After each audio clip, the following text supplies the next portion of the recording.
লাগবে না, আমার বাসায় আসো।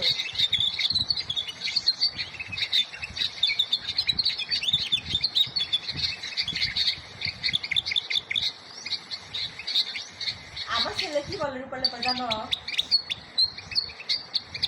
মা নিচু খালামণি বিয়ে হয়ে গেছে, আবার এখন আবার দিয়ে দেবে, ওই